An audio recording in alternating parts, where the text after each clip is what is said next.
Good evening and welcome to the December 15th, 2020 meeting of the Chatham Board of Selectmen. This is remote participation only. Please note this meeting is being recorded and will be available shortly hereafter for scheduled and on-demand viewing on any smartphone or tablet device. If anyone else is recording the meeting, please notify me.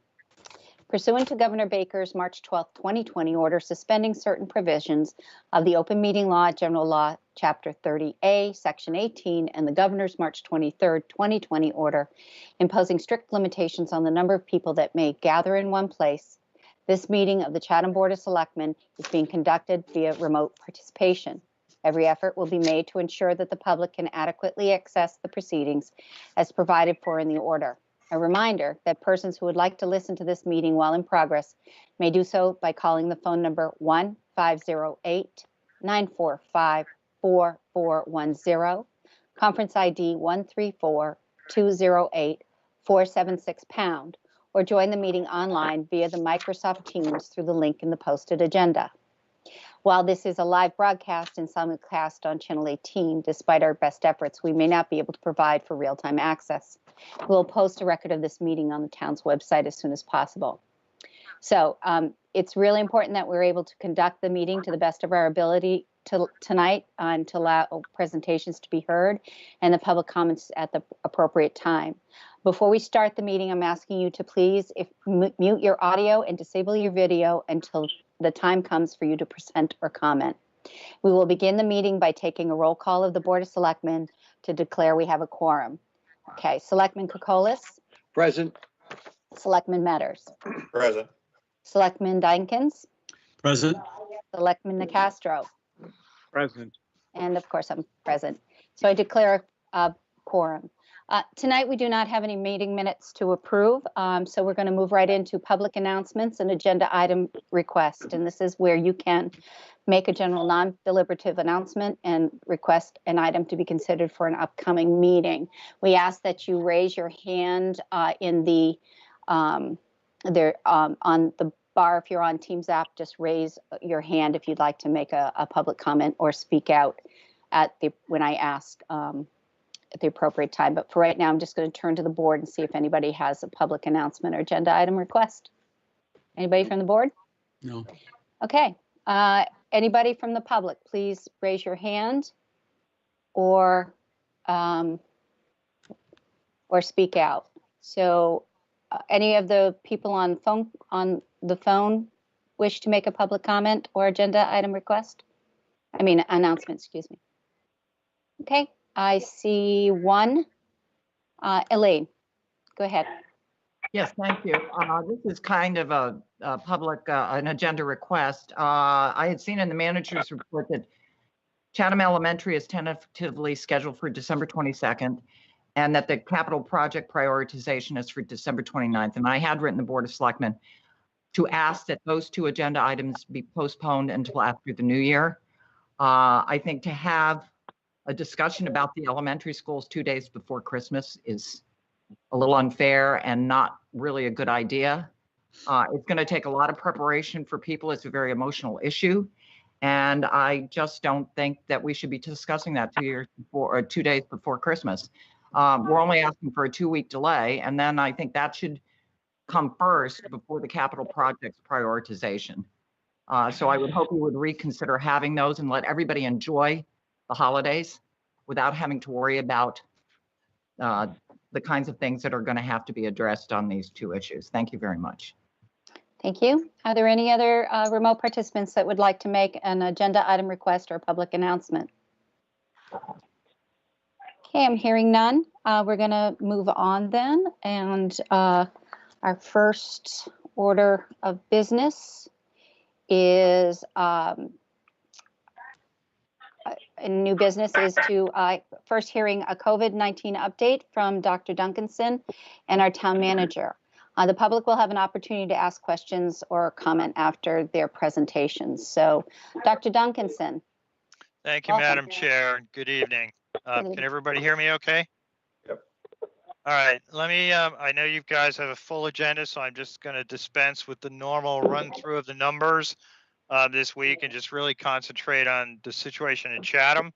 So if you give me a second here. Let me share my screen because I want to just quickly throw up two graphics. The first one that should be on your screen is a age distribution of Chatham's cases. We've talked about this before. Can everybody see that? Yes. Yes. Yeah, so I just wanted to show this again quickly so we can see what the age distribution is. Again, the younger demographic continues to lead the pack, if you will. The 39-year-olds and younger account for 35% of the cases. The mid-range, so those between 69 and 40 years old are close behind. They're both about 35%. And then the older demographic is at 29%. As you're probably aware, that has changed substantially last spring. It was really the older demographic that was leading the majority of the cases. But, you know, over the last month or so, we have seen a real much more equitable distribution of cases. We've had our youngest case in Chatham has been 2 years old, and our oldest case in Chatham has been 95 years old. Mm. So we're really covering the entire spread. Wow. And then the second thing I just wanted to show you. No, there's no picture. There's no picture. Oh, I don't care. You can get rid of it. I just want to remind everybody to please mute their audio. Dr. Duncanson is trying to make a presentation. Thank you. It's a waste. So here we have a graph that you've seen before. It shows the distribution of Chatham since the pandemic began back in March. The bottom of the bars, the dark black, is our monthly confirmed cases. The lighter gray at the top is cases that basically resolved in that month, meaning that the individuals more than likely completed their 10-day isolation period. You know, we're now sending cases. We have been for a while. All our cases are tracked by VNA, but in some cases they are sent to the community tracing collaborative. So sometimes the information's a little sparse. So I have just made the decision that resolved means a case from the date of their positive test, the 10-day isolation period has passed.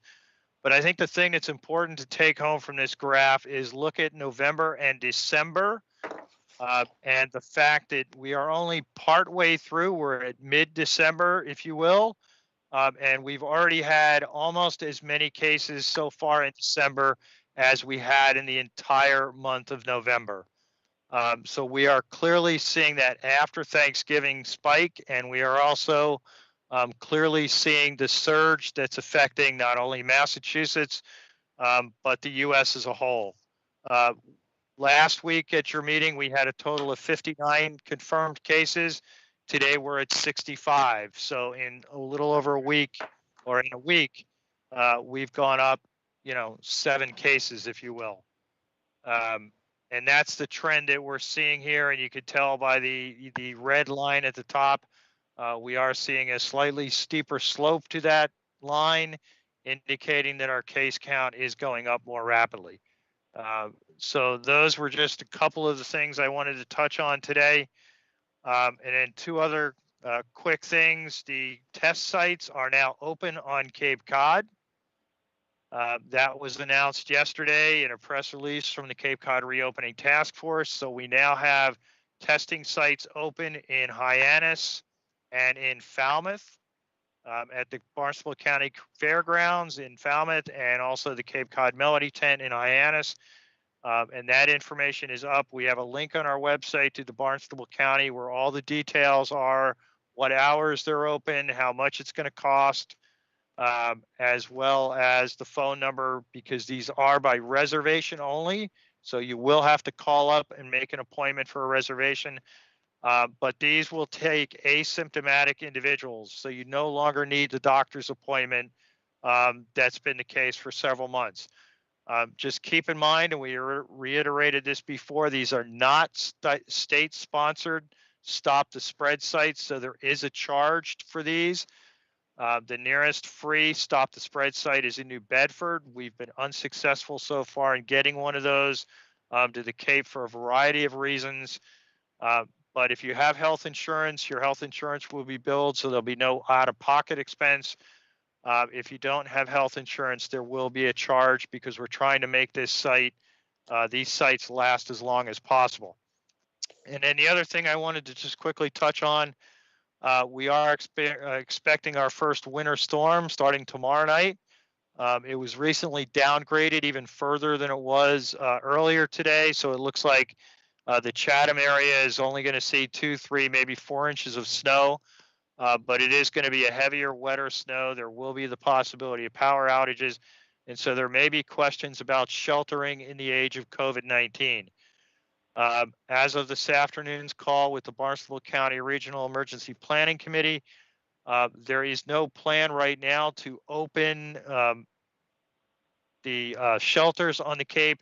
However, they have made arrangements to shelter people in hotels. So if there was a need for shelters, it wouldn't be at the normal routine places where, we've generally used schools in the past because the schools for the most part aren't open. And sheltering during the age of COVID would be extremely difficult. So if there is a need for sheltering of individuals, the county has provided for some hotel rooms to be available. Those are going to be in Falmouth, West Yarmouth, and also they're looking at opening one on the Outer Cape. So if we do get into a situation where sheltering is needed, we would coordinate that through the MAC, and then information would be given to the individuals as to where they could go for sheltering. And so with that, I'm happy to answer any questions. Thank you, Bob. And any questions from the board? At this time. Nothing at this time. Any questions from the remote participants? Elaine? Yes, thank you, Madam Chair. My understanding is Cape Cod Healthcare got their first delivery of the vaccines this morning. Phase 1 is supposed to be for obviously essential workers, healthcare providers, and that kind of thing. In terms of the demographic 65 plus and those people who have comorbidities, my understanding, according to Baker, is the vaccines will be available February to April. But what I would like to see happen, because I've had a lot of people ask, well, how do we even get the shots? Where do we go? How do we decide which one we want? Because there's 3, you've got the Pfizer and Moderna, and then the tech one, which is cheaper, but it's not as good. And the other 2 are double doses. So this is the kind of thing people are going to want to hear about now, and where the availability is. I know CVS supposedly is going to be giving a lot of them, but CVS's on Cape Cod cannot vaccinate everybody. I mean, I'm not sure why they are going to be the primary provider. It's hard for people to get through to their doctors now. They can't get doctor's appointments to get on a list. We don't even know if we should get on a list. So if you could look into that and find out what the procedure is going to be, because it looks like, just to get through phase 2 and the 65 plus or people with comorbidity, we're talking June, July before people can all be vaccinated. So I would appreciate that. Thank you.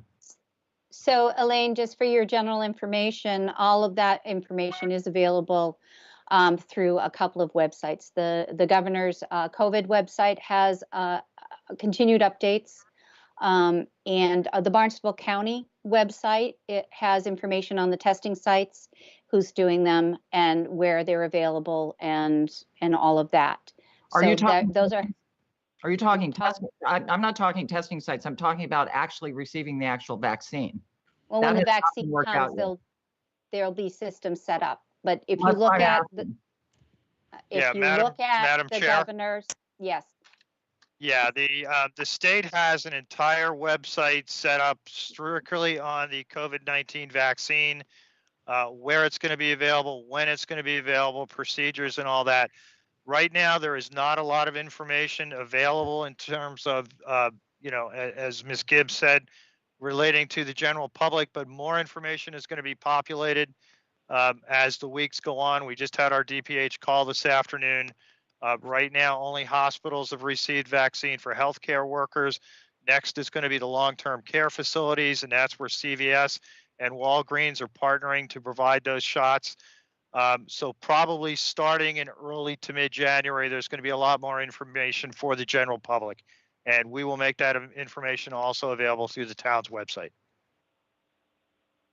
And I did want to add that the governor's COVID-19 website does list the phased approach to who's getting the vaccine and when. Okay. Right. All right. So any other questions from the remote participants? Okay, I don't see any. So we'll go on to our town manager, Jill. Thank you, Madam Chair. Dr. Bob has covered it all, so I'm happy to answer any questions.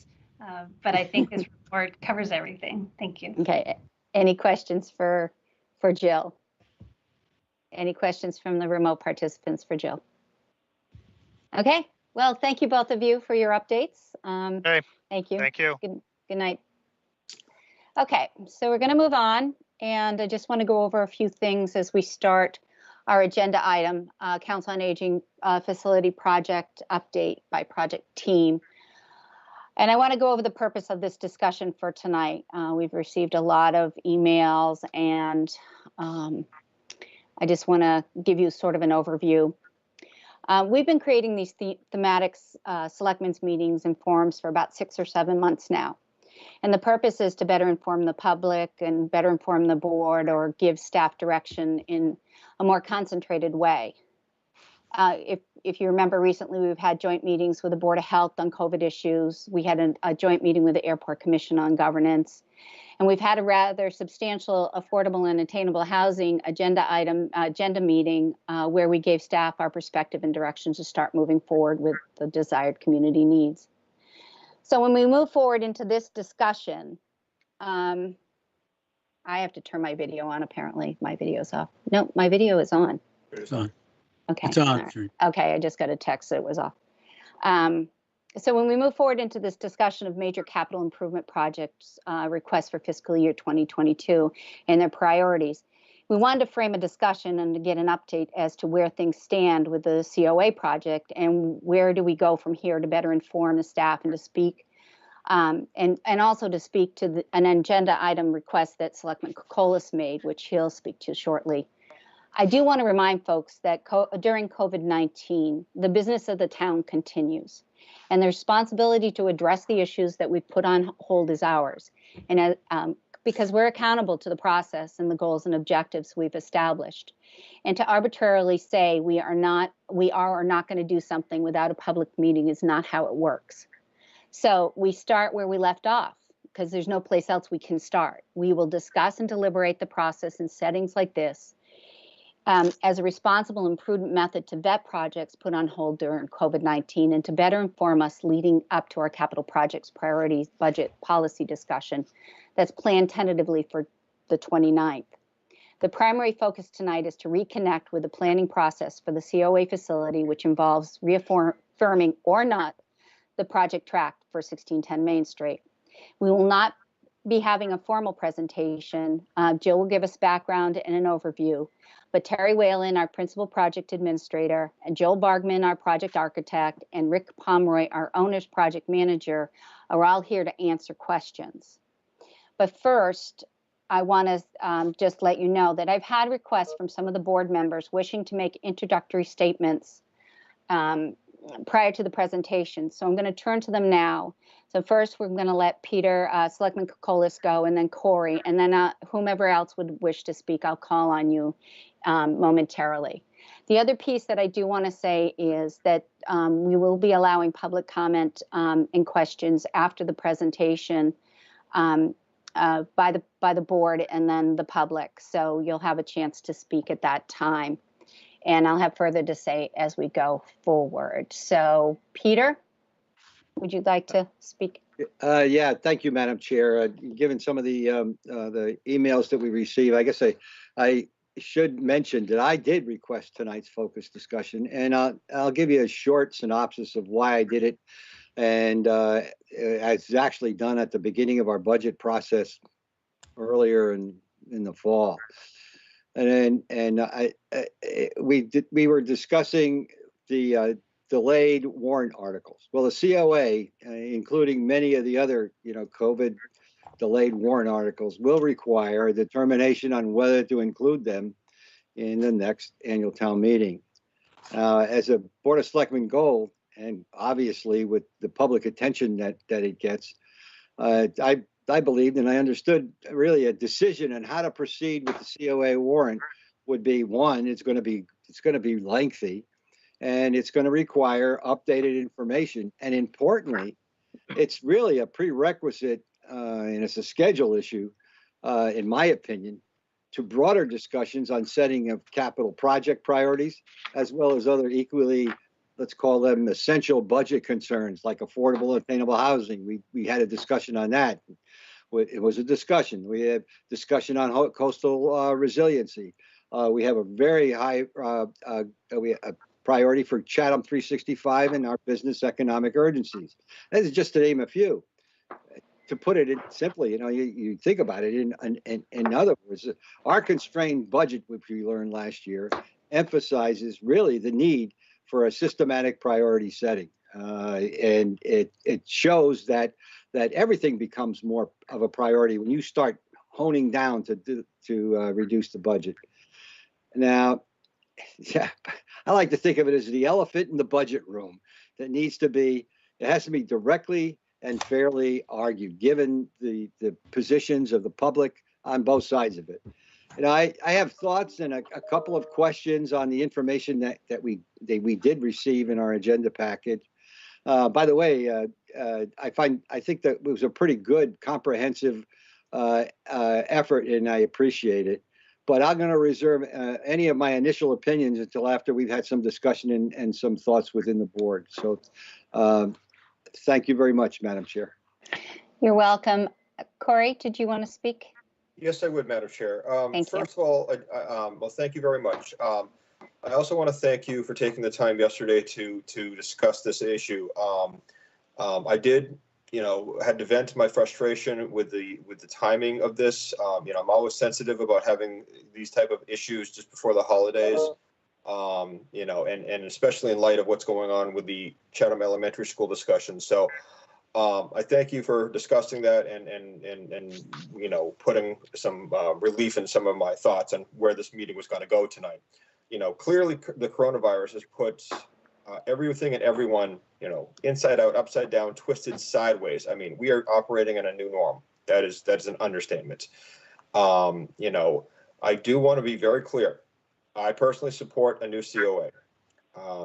With the current scenarios with the coronavirus and the importance of outside activities and what have you, it is clear the existing site, no matter what we could do to it, will never have that element. It will not have an outside patio area. It will not have outside facilities. So it is even more critical that we kind of move forward with this discussion on an appropriate site. I have concern over the $8 to $9 million price tag. I know we're going to talk a little bit more about that later tonight, but it is obviously one of the biggest hurdles that we're going to have to deal with moving forward. But 1610 is the Board of Selectmen's pick at as far as I know, that is the one we've been moving forward with, and we need to decide what direction that will take. There's part of me that would like to put this 1610 on the May town meeting, also uphold our promise and put stepping stone on. To be very honest with you, I don't think either would pass in May. Not the direction I want. I want to have a new COA, and I want to have it sooner than later, but I got to deal with some realities here. What is the correct timing? That is primarily what this meeting is going to be about tonight. We have the project team in place. We have some questions. I'm sure we're going to be answering them. And hopefully by the end of the night, we'll have a better direction of where this is headed. But I also need to be very, very upfront with the conversation. So, we've all seen the multiple emails that have come through, and the conversations around the elementary school and the future status of that. I do hope we have that conversation in early January. I'm looking forward to that, but I'm going to be extremely clear. Path that leads to the elimination of the elementary school is not one I want to take. I know I will reserve my comments further when we get into the elementary school conversation, but it is critical to keep an elementary school if we're going to move forward with affordable and attainable housing conversations. It's a whole interconnected conversation with the capital projects. I get it. But I want to be very clear from this gate. Eliminating the elementary school is not a path I'm interested in taking. I do thank you for the time, and I do thank you for letting me vent a little bit yesterday in having this meeting tonight, but I look forward to a productive meeting, and I will sign off for the time being. Thank you. Okay, we'll come back for comments later. Thank you, Corey, for that. Any other selectmen want to make an introductory remark? Jeffrey, your hand's up. Yeah, thank you, Madam Chair. And I'll echo some of the sentiments that have already been expressed. But, you know, we've asked ourselves, we've challenged ourselves and have been asked as well to prioritize the many capital budgets that we have before us. And we know most of them. If you know, we've had focused discussions on affordable and attainable housing, and on the airport, and now we have the elementary school's future that is also in play. We have waterfront issues. We have transfer station issues. So we've been asked to prioritize those projects. I can't do that responsibly as a member of the board if we don't have this discussion this evening and further discussions about other projects. This discussion tonight for me, and hopefully for us, will set the context and give us financial context and operational context on what a council on aging project might look like going forward. So I think we desperately need that information in that context. So I don't believe we're being presumptive or preemptive whatsoever. If we end up wanting to do something for the May town meeting, we have to do our homework. And that's what we're doing this evening. So I don't want folks, our citizens, to think that we're doing something presumptive and or preemptive. We're not. We're asking ourselves, how would this be placed in our capital priorities? And hopefully we can get to some conclusion by the end of this evening. We're taking the temperature of the board. We're taking the temperature of our public as well. You know, stuff's been on hold because of COVID, but we can't let it tie our hands forever. The town still must march forward. And so we still need to make progress on those commitments and those priorities we had before COVID struck. We will get through COVID. Maybe longer than we all like, but we'll get through it. So we need to continue to prepare the town for our post-COVID life. We're just trying to advance the ball down the field and create a better working and a better quality of life and a better working environment for the entire town. So I look forward to this discussion. This Council on Aging may have changed a bit because of COVID. I think we need to have some discussion about how programs might be run and what the facility might look like as well. So I look forward to hearing from Joel and from Rick and from the board and the public as well. And I thank you much for your time, for our time. Thank you very much. Thank you, Jeff. Yep. Dean? Thank you, Madam Chair, and please let me know if this is not coming through because I've been having some issues hearing various people. People are freezing on me. As Jeff said, the purpose of the meeting, I think tonight, is to set the context and give us an update on where the prospect of constructing a senior centers facility lies in the COVID environment and in the post-COVID environment. I support a new senior center. I support a new senior center as a freestanding facility. I support 1610 Main Street as the site. I also think, as Corey said, we need to preserve the elementary school. I don't think it is timely to be swarming over the elementary school and expecting its demise. I think we should attach a very significant priority to preserving the elementary school and work with the school committee and the town of Harwich to make that happen. A town without an elementary school is a sick town. And I'm not satisfied with the idea that we should take it over and make it our senior center, or simply tuck a couple of classrooms into that building and let the rest of it be a senior center. That's not an elementary school. I think preserving the elementary school goes hand in hand with our efforts to undertake projects for affordable and attainable housing. If you don't have an elementary school, it makes no point to spend 5 cents on new housing, because people are not going to want to come into town as young families if there's no elementary school in town. So I think that's a real priority, and I look forward to the capital priorities setting agenda item when that comes up. As far as what we're doing tonight, I'm looking forward to hearing from Rick and Joel for their thoughts on the impacts of COVID or post-COVID in terms of the design and technology aspects of the facility. I think there's going to be a lot of regulation coming, especially from Washington, with the new administration, on how public buildings are going to be built. And that has to do with the HVAC systems and the room sizes and outdoor accommodations, as Jeff and Corey were suggesting. I don't think that we have to take any actions tonight. We're not setting the warrant for town meeting tonight. That is not finalized until March. I do agree that the prospect of putting something on the warrant, as it looks right now, for May, would be pretty dim in terms of getting it passed, whether it's 1610 Main Street or any other property. And just a word about Stepping Stones Road. We agreed to put that on the warrant for the May annual town meeting. I intend to keep that promise. I do think, however, and I've never thought, that's a contrary negative there. I've never Stepping Stones Road was a viable option. I think that the work proves that it is not a serious option. I don't know if anyone's going to seriously advocate for it when it's on the town warrant, but I don't think it's worth any more discussion or any more money to be thrown at it. Those are my thoughts. Thank you, Madam Chair. Thank you, Dean. Your hand's up again, Jeff. Did you want to say something further? I did. Thank you, Madam Chair. That I did have my hand up. Drop off. I'm sorry, did I? Just No. slightly, but we got what we understood about the last gist of your comments.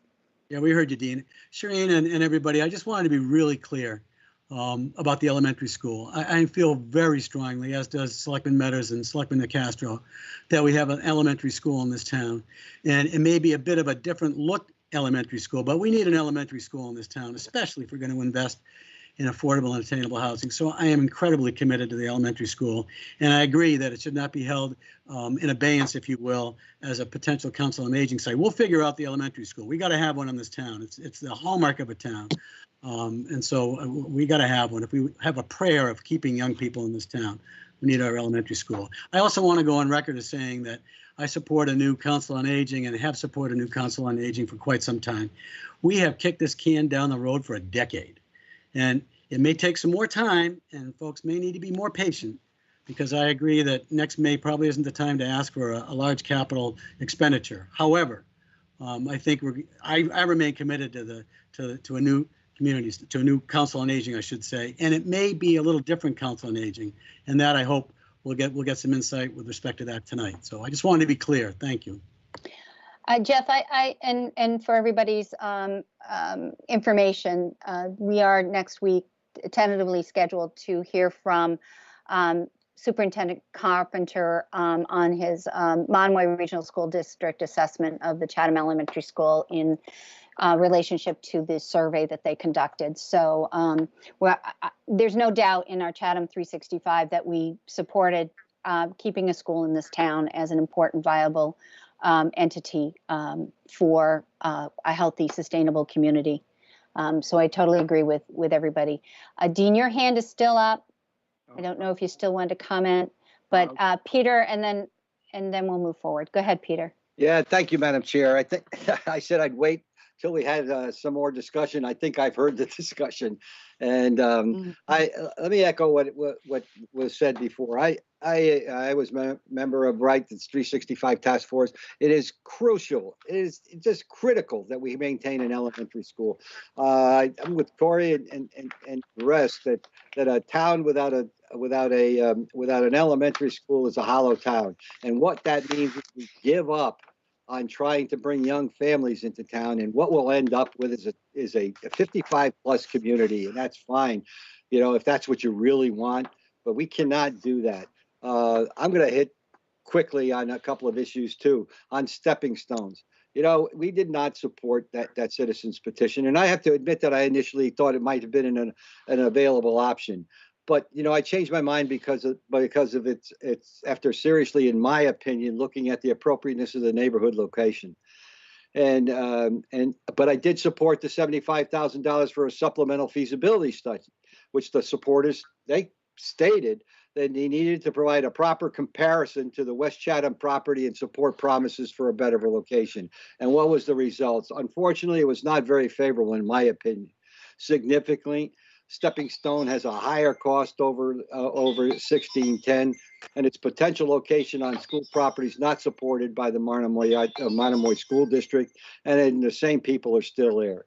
Besides, my concerns on location, I think Stepping Stone is inappropriate location and poor municipal planning, and those other two, besides the location, I think send a strong negative message.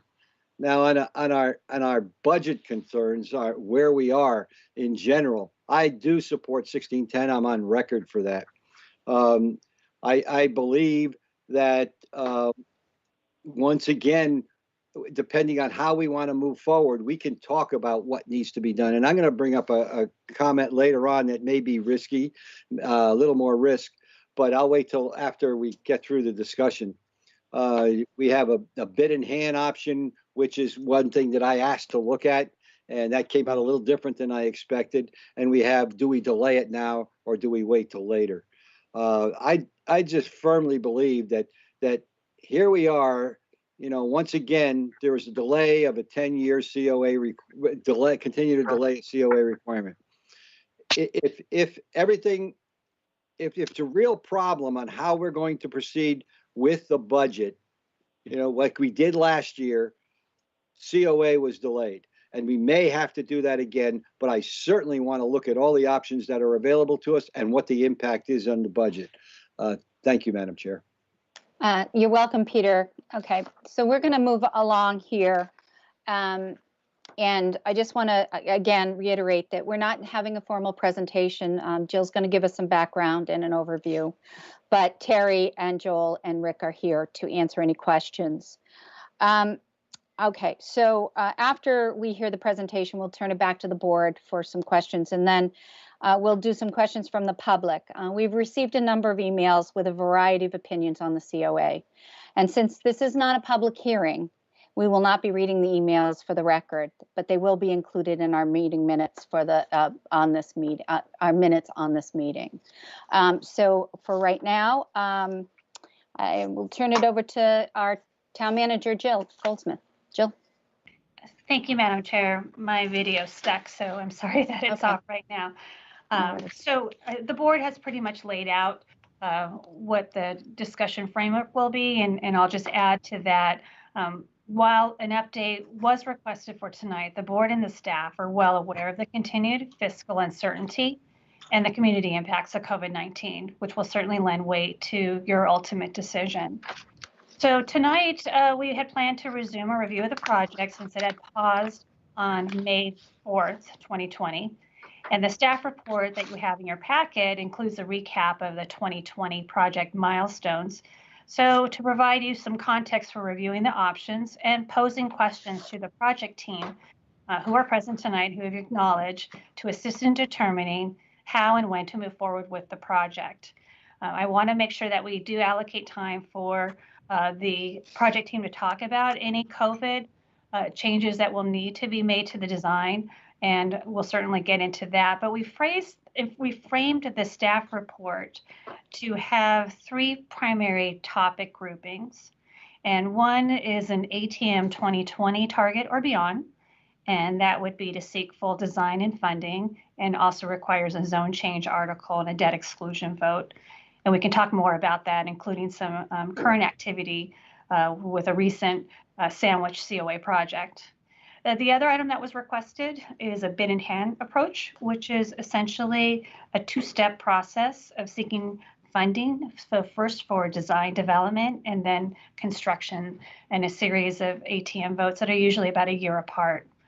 And then also on the table is a postponement, whether it's short-term or not, and pushing the project funding requests out beyond 2023. So that's fiscal year 2023. And that's all listed in the staff report. Staff is specifically seeking some direction tonight if there is a desire to pursue any additional feasibility work on the petitioned alternative site at Stepping Stones. And then the second item to discuss is potential annual town meeting targets and type of articles, only if you're ready tonight. We can certainly have a two-step process, but as we move into the agenda report, again, we have the expertise of our project team, and we can do a Q&A. There's no PowerPoint presentation available tonight or will be presented. We kind of wanted to defer to the board to ask your questions and for the community to ask questions as well. So if there's direction tonight, certainly the project team will move forward and collect additional data and then set up our public outreach approach and continue the virtual process of doing it. And so that's it. I'm happy to turn it back over to the chairman. Thank you, Jill. That was very helpful in framing our discussion tonight. I appreciate that. I do want to see if there's questions first and foremost from the board on some of the topics that were mentioned. We can take them. The annual town meeting target, the bid in hand approach, and the postponement. We can take all that as a holistic discussion first and foremost. Corey, you had your hand up. Yeah, thank you, Madam Chair. This is probably for Rick. Kind of a COVID-19 impact question. I would assume a lot of other projects have been impacted with timetables and delays and what have you. So with that being said, you know, we talk about the season to go out for bidding. What can you kind of, maybe it's too early to tell, do you have any sense of where current projects have been pushed back to, so that would bidding in a certain timetable be more favorable for us? Because I would think there's going to be a lot of catching up to do on some certain projects. So if we were to go out to bid in the next 12 months, it may not be as favorable as we thought it was, 7 months ago, 8 months ago. Because things have definitely changed. So can you just talk a little bit about the bidding environment and where things kind of stand with other projects and how that would potentially impact moving forward with it? Sure.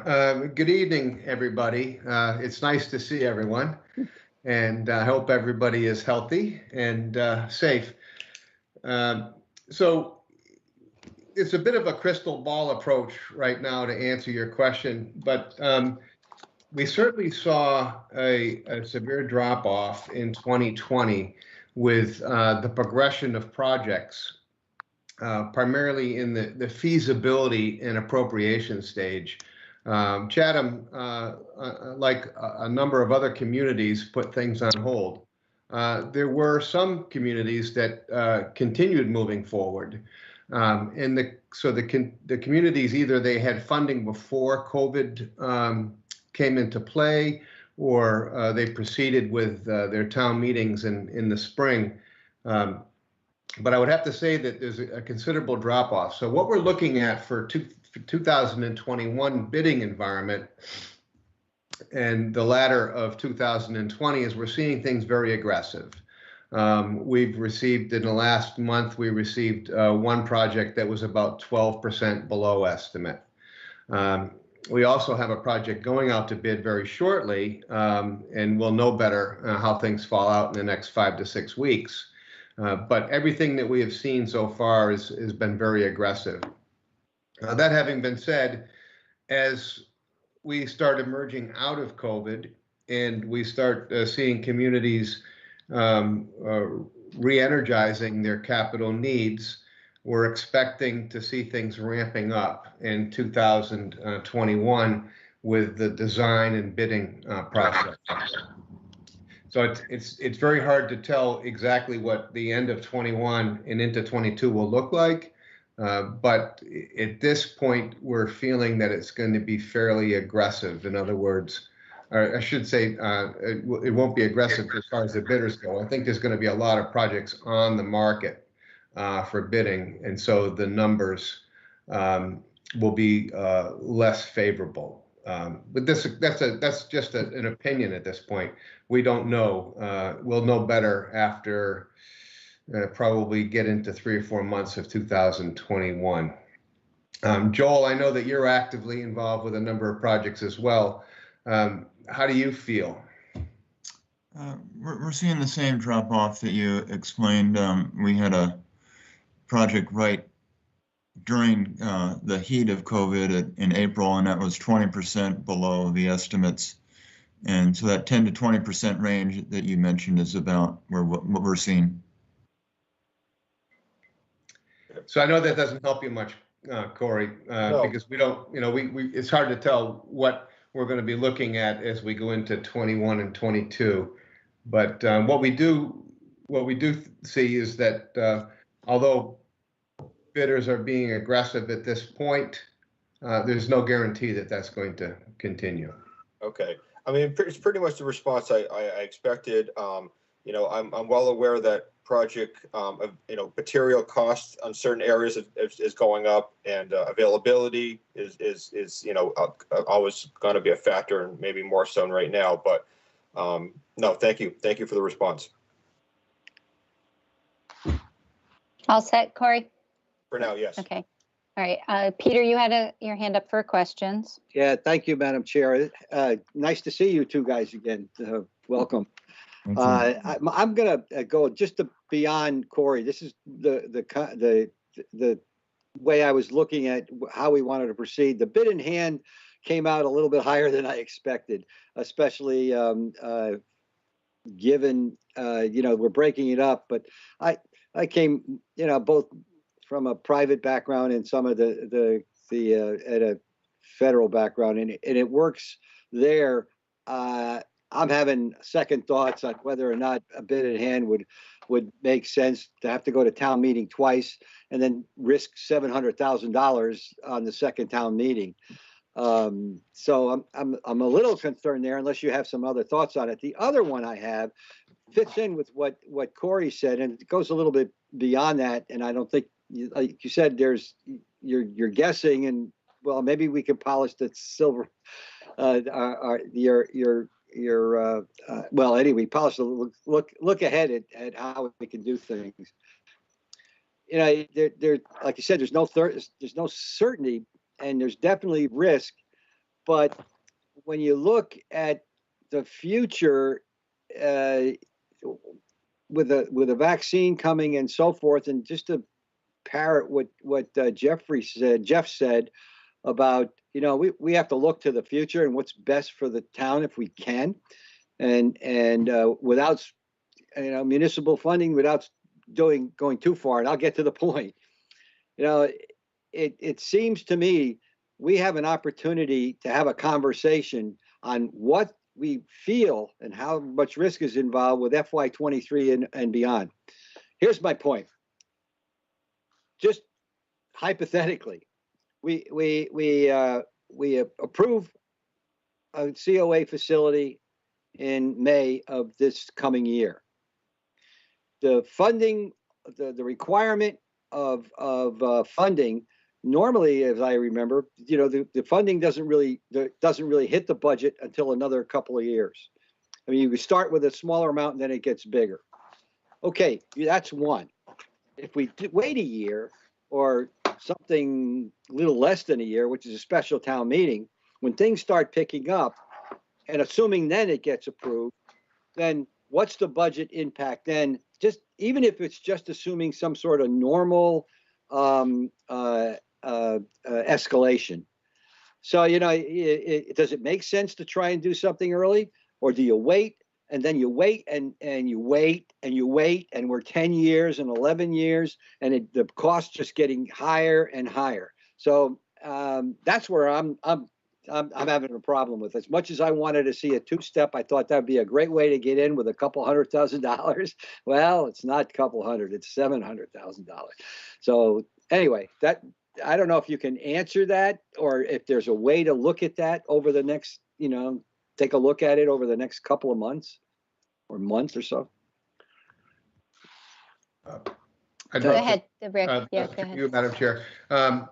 Yeah, I think there's a lot of different questions. Thank you very much for those questions, Peter. And they're all very good. And there's a lot of them all wrapped up in there. So I'm going to start from the beginning, just as an education.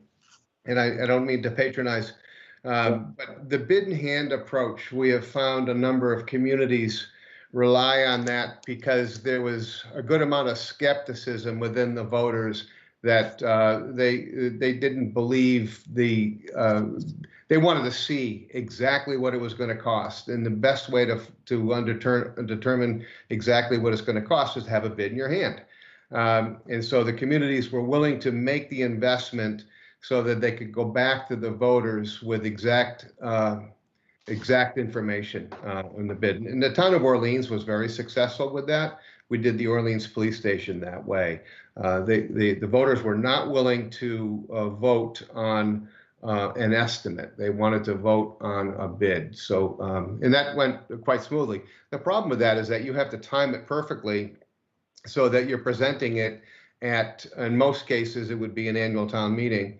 So our schedule extends out a little bit in that design duration because we would be finishing the design and then tabling it and then bidding it just after the first of 2022 to be ready for the the annual town meeting in the spring. It's basically what we've done is we've looked at 5% escalation annually, and someone may say, well, 2021 you're going to see a drop in numbers. But we can't be certain of that. So we're always looking at a 5% escalation.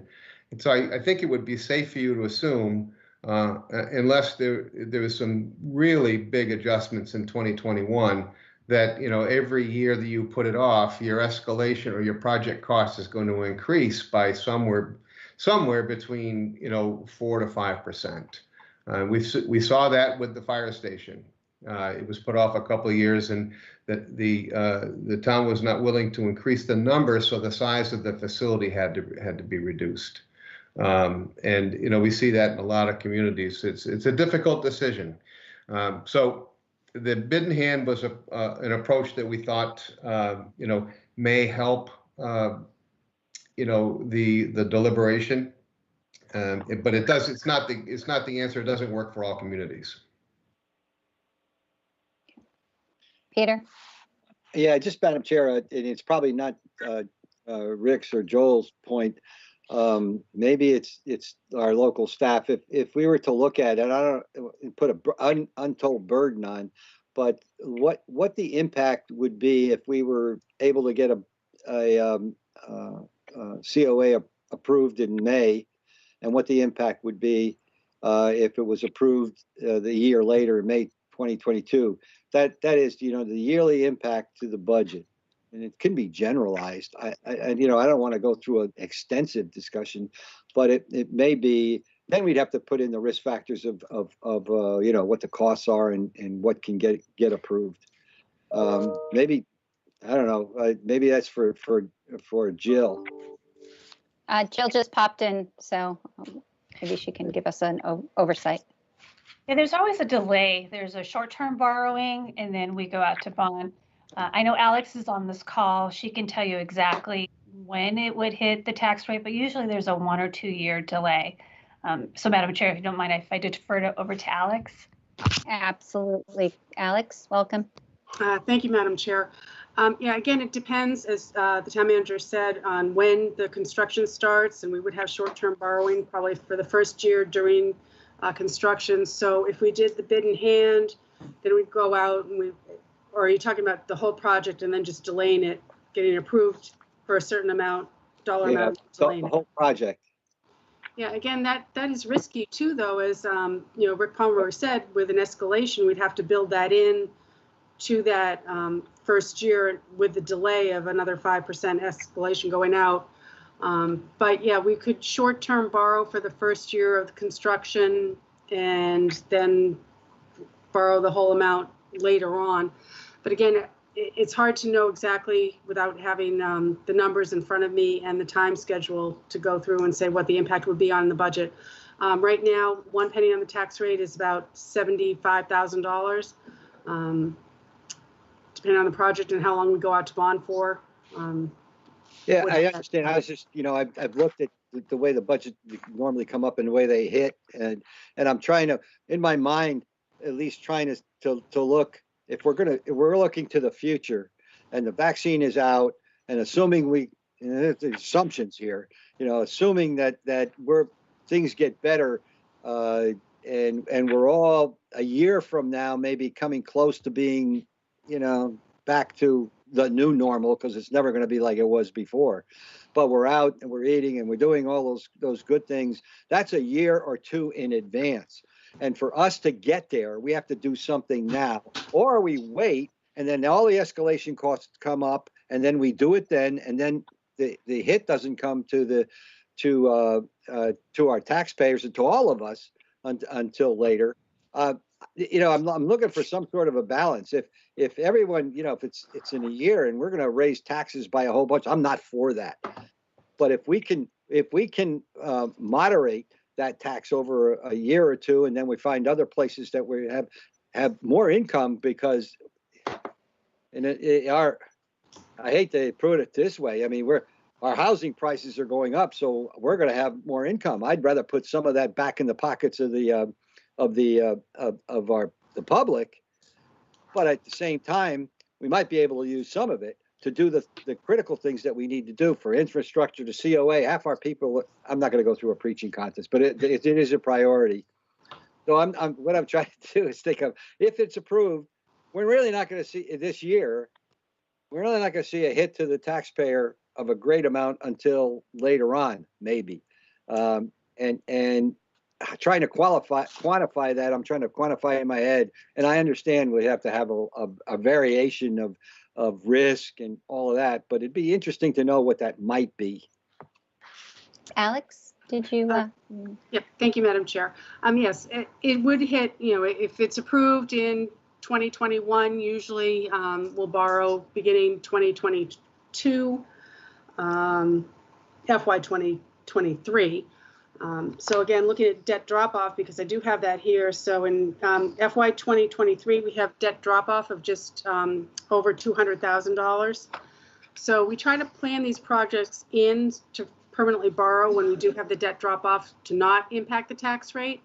For FY 2022, the current budget year that we're looking at right now, the upcoming budget year, we have debt drop off of about $300,000. So looking at that going forward, that's when we would look to permanently finance the Council on Aging, because again, that's the principal and interest payments, which are greater than just interest only.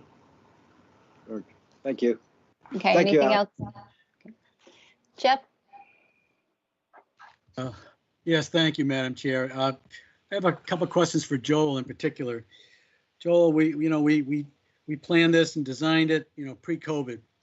And now we've got a COVID lens, if you will. We're still in it.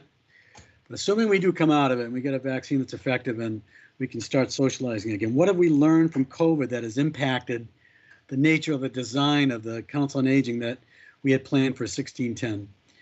Are there changes to HVAC systems? Would you think there's more need for open spaces or more open spaces? Do you think there's more need for outside spaces? And what are your current thoughts given the reality of COVID, I guess, is what I'm asking. And has it decreased any costs, or has it increased any costs? It's a good question. I'll start with the heating and cooling system. The systems that have been looked at for Chatham originally were very high efficiency heating and cooling systems, where each room was treated independently. So there was no exchange from the air from one room to another, and that's done from air quality control. But it just happens to be in a senior center, folks are very sensitive about temperature, and some might want it cool and some might want it hot. So you make each room independently controlled, and they have very efficient systems that do this. So we're starting off from a really excellent point where we're not commingling any potentially contaminated air. And I will say that Rick and I and our teams are looking at this. We have another project. We have the same system, and now we're looking at adding what can you add into each one of those rooms to disinfect the air within each room that's separated from the center as a whole. And that's a little bit more of a problem to find out. I think if I mention it, I know we'll get emails saying, oh, UV systems don't work.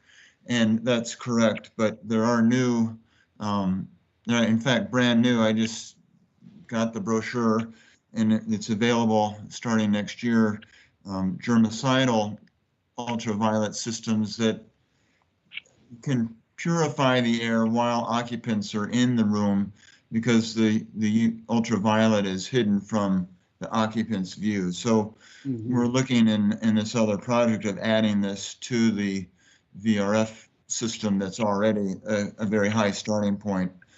And then that's also coupled with windows that are operable, and you bring in fresh air from outside. So I'd say that, you know, the good thing about public buildings is they've always been looking to be energy efficient and looking out for the next 20 years of technology. And so we're not really starting behind the curve. We're starting at a really good point. And I will say that that system is what's priced into the cost estimates that were done for Chatham. In terms of spaces, you're correct. The outdoor space is much more desirable. So we're spending a little bit more money on outdoor gardens, outdoor recreation spaces, outdoor seating areas, and that. And I wouldn't say that we're changing the occupancy load on the indoor spaces yet. I'll say that those are staying relatively where they are. I don't want to go on too long, but the information that we are getting from communities are sort of the information on flu incidents this season is that the flu is way down. And why is that down? Well, they're looking at some of the impacts that we've learned on the last 9 months are beneficial to the flu impact. And so a lot of our communities are directing us to the public health folks and saying, let's incorporate some of the things we've learned from the COVID into more common use of our buildings, because it can reduce the incidence. So where we have bathrooms, we're putting in touchless bathroom doors. Where we have elevators, we're putting in touchless elevators. We're making the buildings a little bit more touchless because that's what we've learned out of the COVID process. And so I think it's incremental of what we're doing. It's not a catastrophic change, and it's not really a huge cost change that's impacting the senior centers. So, but you're not currently recommending UV, the addition of UV in the HVAC systems? We looked at it in depth for a project in Attleboro, and we did not end up putting it in there. The system we're looking at, it happens to be for Sandwich, would be a system that can be ultraviolet, but it's above the, I have a picture, but I can't share the screen right now. It works in the ceiling system, so you can have the UV operating when folks are in the room, and it's not dangerous to the folks. People are, it's not good to have ultraviolet going when people are in the room, so we do it above the ceiling essentially. And you can clean each room in a senior center in about half an hour. So every half hour you have 100% purified air. And I think that's the most exciting thing that we've learned. And it's also a thing that's very easily retrofitted into a center like Chatham, because it just replaces an old lighting technology with a new lighting and air purification technology in the center, in the ceiling of your building. So it's a incremental change, not a major change. Thank you, Joel. Very, very helpful. Interesting. Thank you. Rick, you had your hand up to make a comment. Did you have something to add? Yes, thank you. I didn't want to interrupt you, Joel, and it was a very detailed description, and thank you very much. There was one aspect that in your statement that may confuse people, so I just wanted to be clear on it. The high efficiency units that Joel was describing are included in the design in our planning at this point. I just want to make it clear that the UV systems were not included in the Yeah, design yeah. at this point. Okay. Thank you. Thank you. Dean, Thank you, Madam Chair. I'm missing some of the comments and I may have to call in, but I wanted to follow up on Jeff's questions to Joel in particular. There are some things we know based on our experience with COVID over the last 10 months or so, and there are some things that we can only try to predict in terms of accommodations that are going to have to be made in the design of public buildings. Some of them, I think, dictated by your professional standards, and some, I think, eventually. Dean. So I guess, Dean. and maybe Rick has a comment on this. Yeah, well, let me call in. Okay, why don't you call in and we'll wait on those comments for a minute, okay? Okay. I'll wait for you. Yeah, you can go ahead and call in. I just had a question in relationship to, if we're thinking about what's been going on with COVID and how people are dealing programmatically with a new way to look at some remote sort of participation. Not that the the senior center or the council on aging is more about congregate sort of, congregating around and having a sense of community. But I was wondering if there would be, maybe Mandy could speak to this a little bit. I think she's on the call. I don't want to put her on the spot, but have there been any consideration for program changes that might impact like the size of a building or how people are participating? And again, I don't want to put you on the spot, Mandy. Maybe this is a question for another time, but if you're available, that would be great. Good evening, everybody. I'm sorry, I'm having Wi-Fi connectivity issues, so I'm going to leave my video off because that seems to work best. Okay. I wasn't prepared to make any sort of presentation, but I can briefly comment and say that the feedback the Council on Aging has overwhelmingly got since March is that people would prefer to be in person. And we have had a lot of feedback, thank yous, gratitude for the virtual programming we have been able to provide, whether it was the on-demand, the live virtual programming, or the drive-through outside. My sense is that folks are feeling like it's a great placeholder and they're appreciative for the connection it provides them. But to a person, the written thank you notes and emails that I've received have said, would I rather be in person? Yes, I would. So without preparing something, that's anecdotally my observation. Well, thank you for the feedback. I appreciate that. I think Dean, are you there? Yes, I'm on. Thank you. I'm on the phone. So I don't know how much my question Joel and Rick heard, but I was really trying to get at how you can plan, how you can design. This goes to the full building as well as a bid in hand approach. How can you design when there are some things we know and we've learned in the last 10 months, but other things we don't know. We can only try to predict, both in terms of what architectural standards might be developed by the profession and what government regulation might impose, whether it's local, state, or federal, in terms of how you design these buildings. So how can you deal with that? It's not just COVID. I think there's going to be a desire on the part of society in general to try to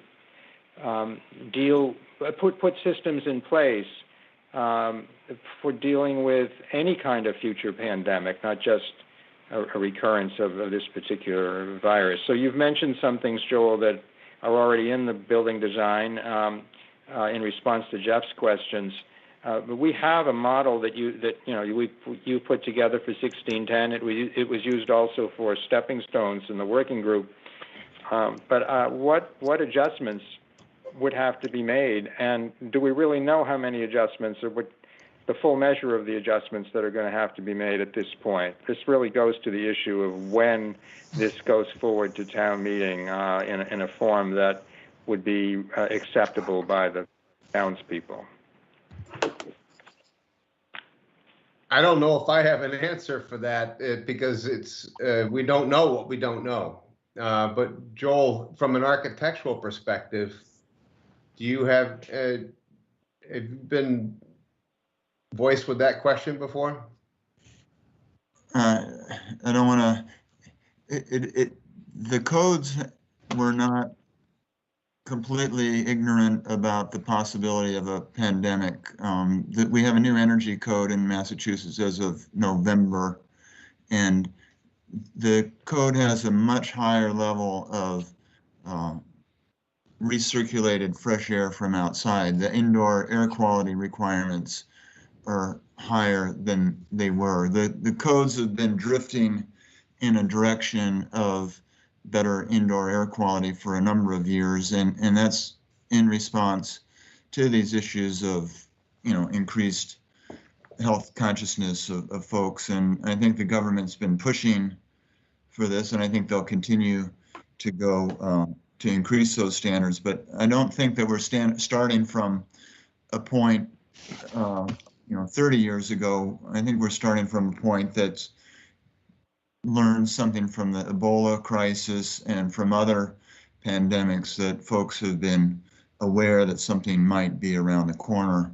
And with the aging population, the flu has been of concern to folks. And so that's also been impacting not only the building code, but a lot of towns have green standards, healthy building standards, LEED standards, and those are also geared about these points. So I sort of want to leave the conversation where we're not starting at ground zero. I think we have a good starting point for our buildings, and we can improve them, but there's room for improvement. But I will say the impact on space is hard to determine, but in the COVID environment, it's been a little bit hard to get community feedback. And so 2 senior centers have gone out to public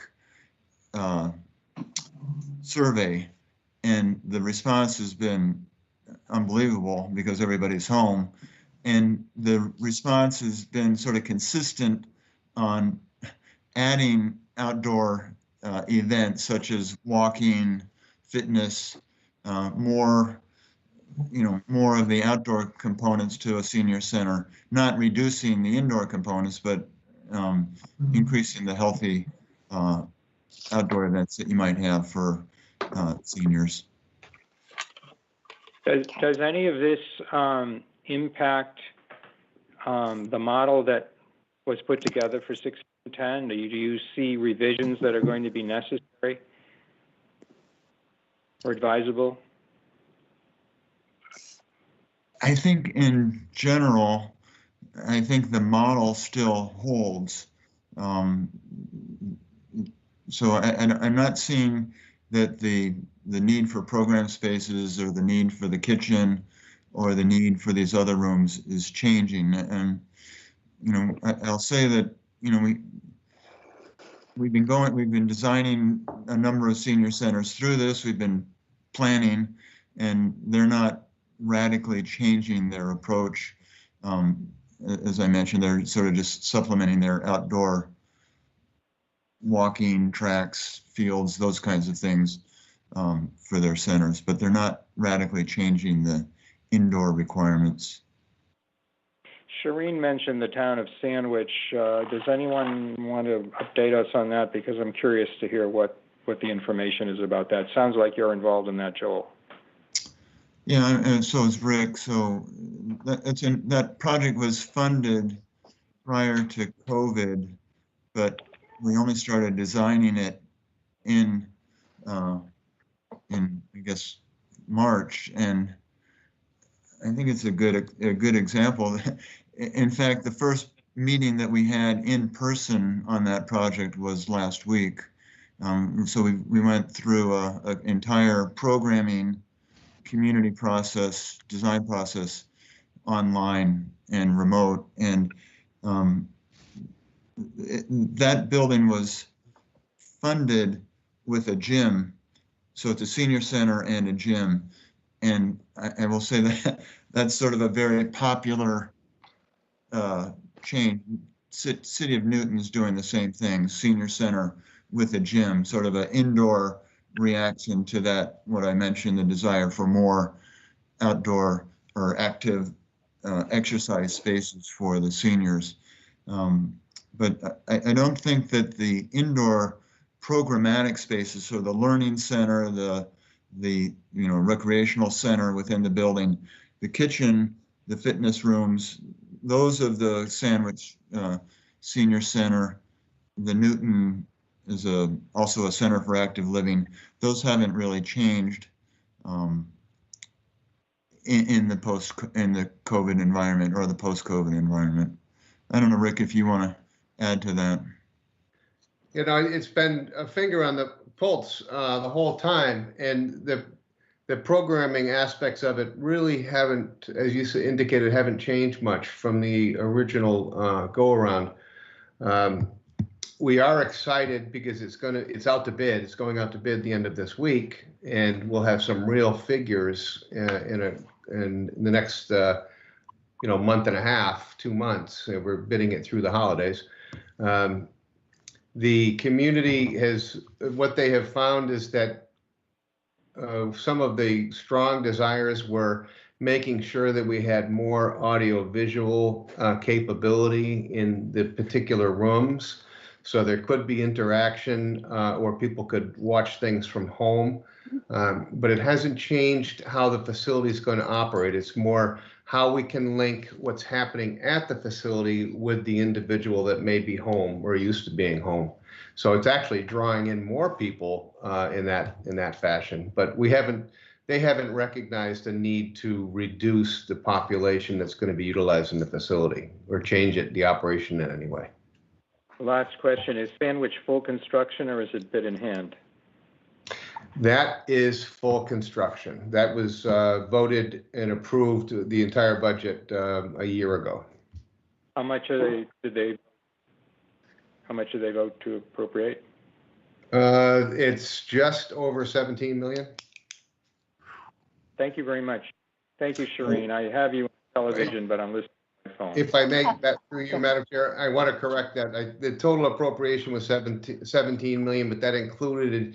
I'm sorry, didn't want to give you the wrong information. It included a small renovation project at their library, which was 3.5. So the total amount was 13.5 for the new Council on Aging. Sorry about that. Okay, thank you. Thanks. Any other questions from the board right now? We will double back with everybody because we want to continue the conversation after we hear from the public, and see which direction we want to go, if we want to take any actions tonight or just to wrap up our comments on that. But I didn't know if, before we got there, whether we needed to, I think we'll stick to where we are right now. And if there's no other questions from the board, we'll ask the public if they would like to speak. And I see that we have one hand raised. You may raise your hand. But if you're on the phone, folks, would you just speak out your name and I'll make a list of who would like to speak? Anybody? Okay. All right. So we have, let's see. Go ahead. Gloria Freeman. Herb Bassett, Gloria Freeman. Anybody else? Barbara Siegel. Barbara, your hand's raised. I got All right. you. Frank Okay. Messina. Frank, your hand is raised too. Okay. All right. So we're going to start with the hands raised. We're going to go to, we have, let's see, Barbara Siegel, your hand is up first. Would you like to speak now? Barbara? Thank you.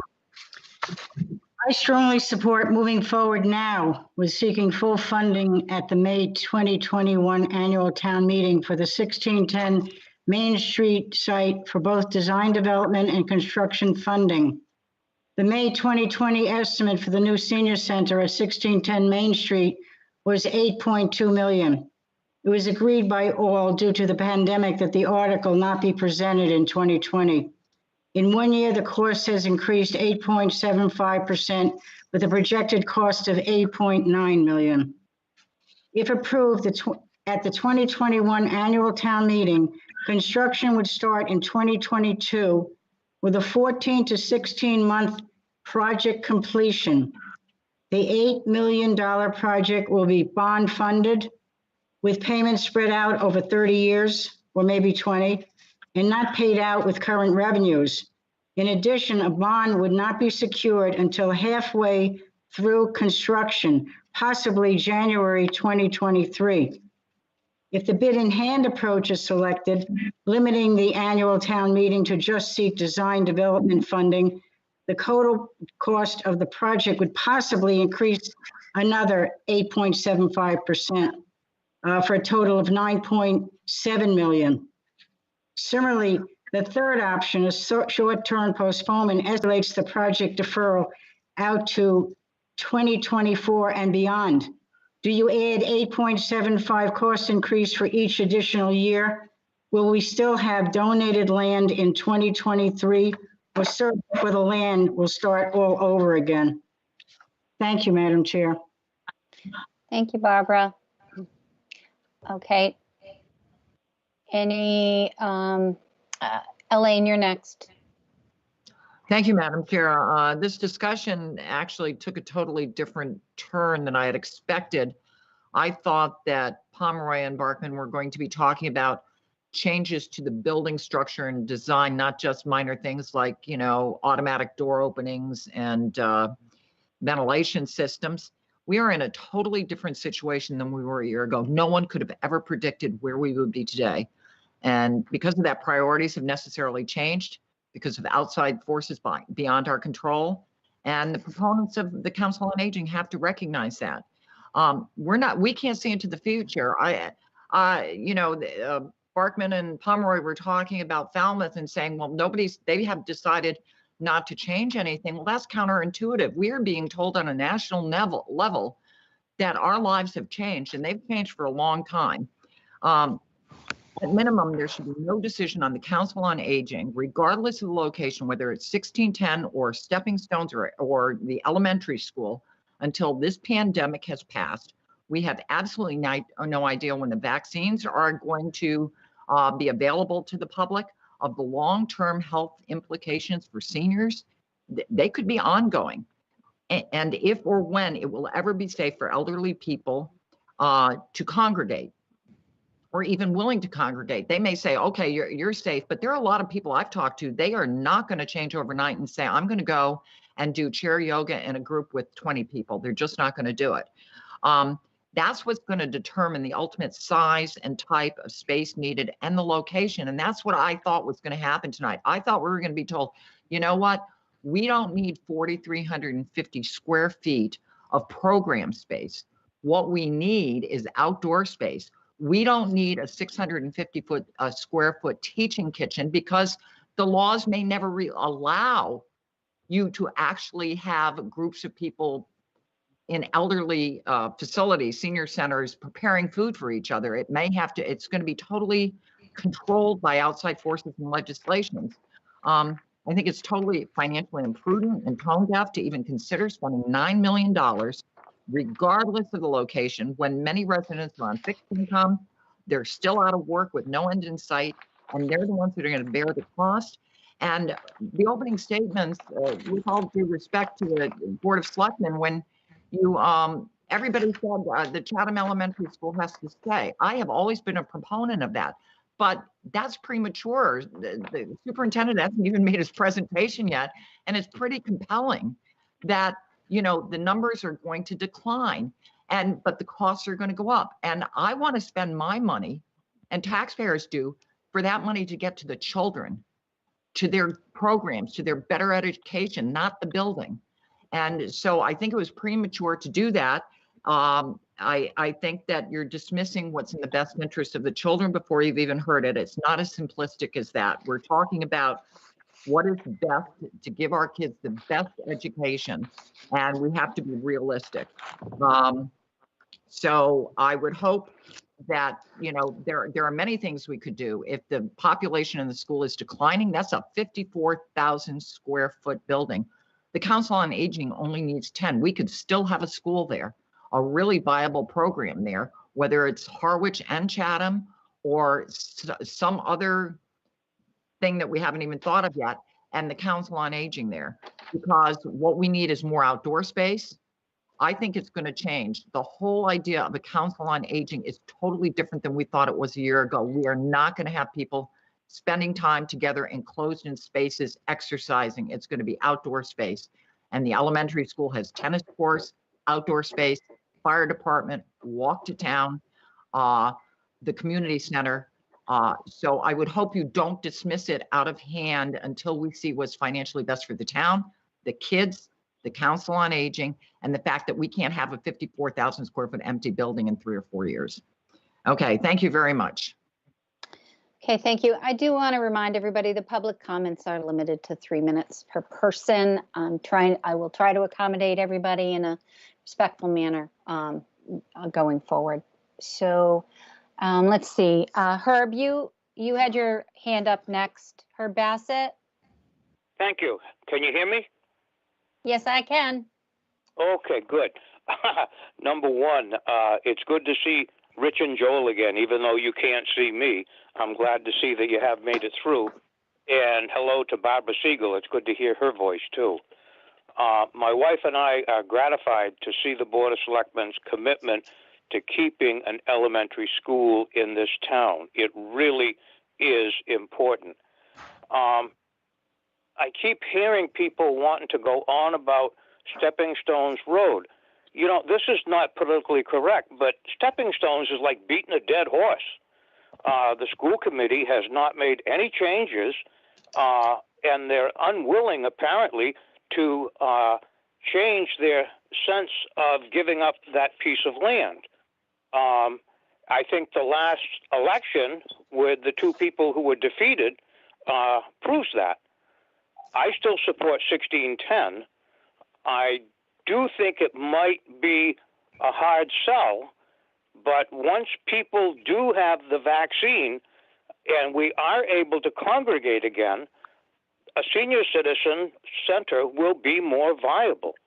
And I just wanted to put that out. You know, I was part of the working group that took a good hard look at Stepping Stones and 1610, and I do believe that it was worth looking at Stepping Stones, and I'm glad we did, because I think it proved that 1610 is a better site for a COA building. Thank you very much. Thank you, Herb. Our next speaker for questions or comments is Gloria Freeman. Gloria? Hi, thank you, Chairperson Davis. While I am particularly opposed to having this discussion and the discussion of other critical issues during the holiday season, I believe that during this time of economic and social disruption due to the pandemic, it is not the time to move forward with a $9 million expenditure, which will surely end up costing even more. We have no way of knowing when or how our lives will be changed in the future. They might be different, but if we move forward carefully and do it right, they might be better too. It seems insensitive to me to ignore who is going to be paying for any facility when so many people's lives have been impacted negatively, dramatically in some cases. People need help, not the expectation that they have to finance a new senior facility whose use might be quite different in the future. Maybe there's a better way, something not considered before. The elementary school space might be a more economic solution, as others have mentioned, but what's important is to do it right. And that is not something that can be done right now. Better to put it off until we know where we're going rather than blindly moving forward.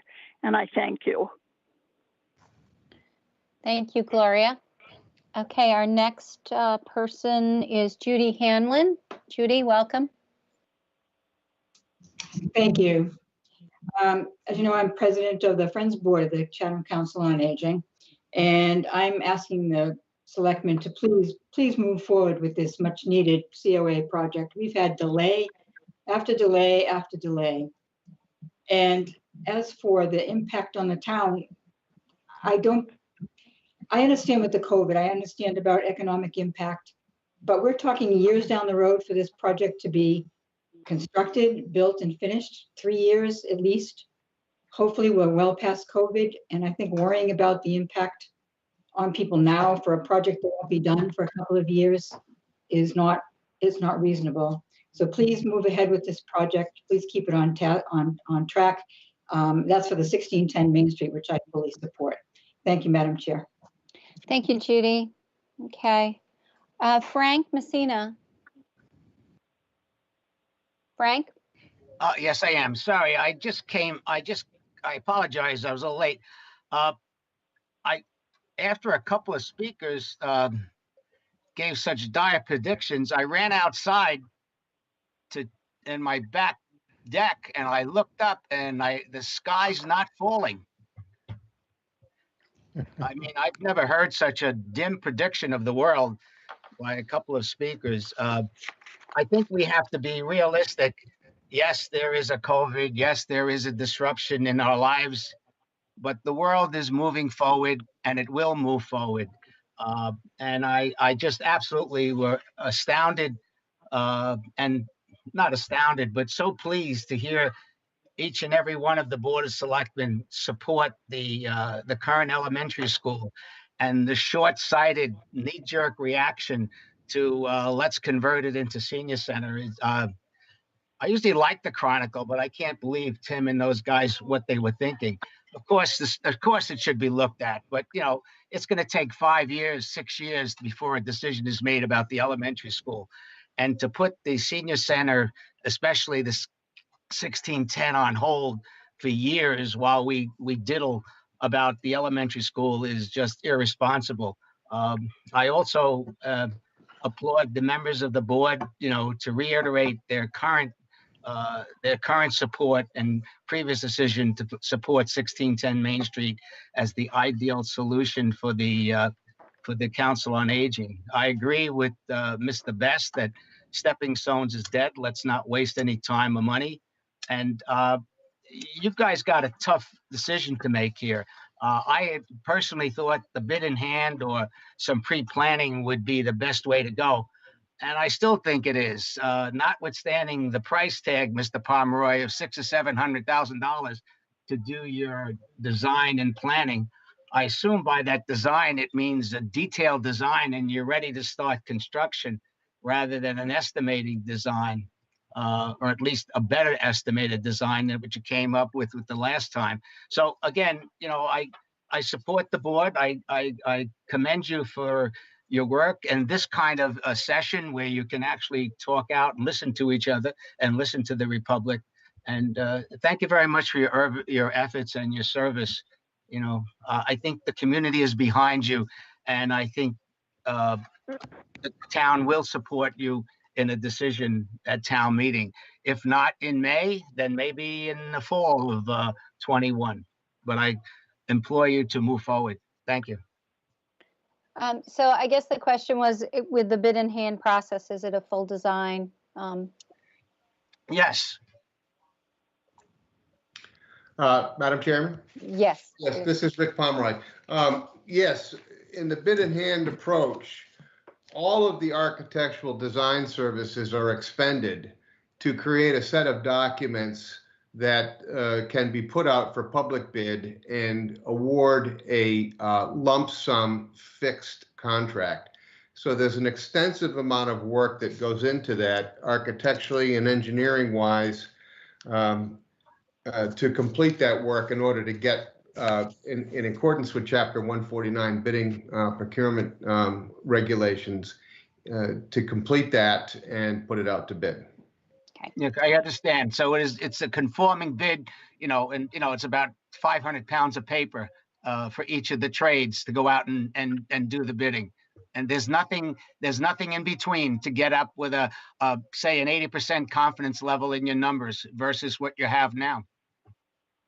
Not really. If you want a general contractor's bid, it has to be, the drawings have to be, the design has to be 100% complete and the bid documents complete.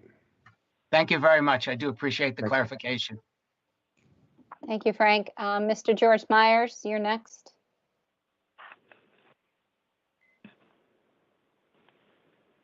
Mr. Myers? If you're speaking, you might want to unmute your audio. There you are. I see. Okay. Try again. There you are. Go ahead. Thank you, Madam Chair. First of all, I'd like to commend the board on their positions, both on the elementary school and 1610 Main Street.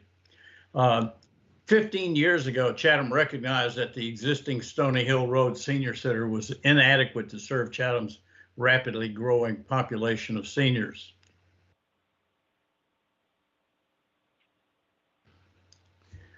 Since then, the town has evaluated about 20 sites, conducted a number of feasibility studies, developed at least 4 preliminary building designs, and last year failed to approve a warrant article to construct a senior center at Middle Road.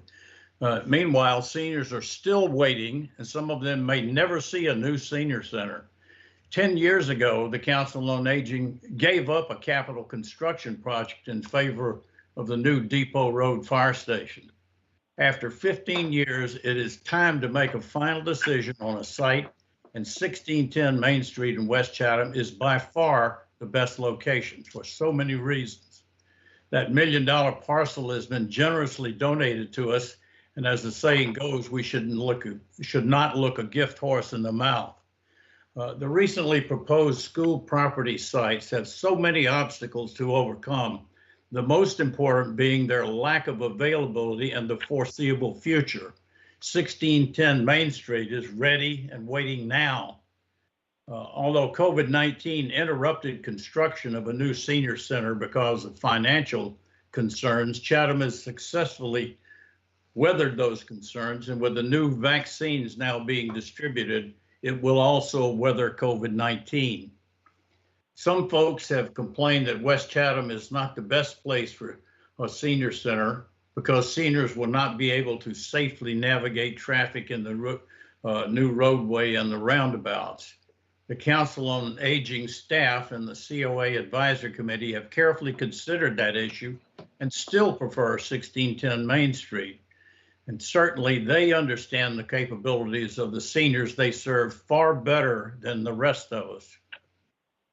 During the public discourse leading up to approval of the West Chatham roadway project, I cited surveys of towns that built roundabouts where public opinion prior to construction was 68% opposed, but afterwards it was 73% favorable.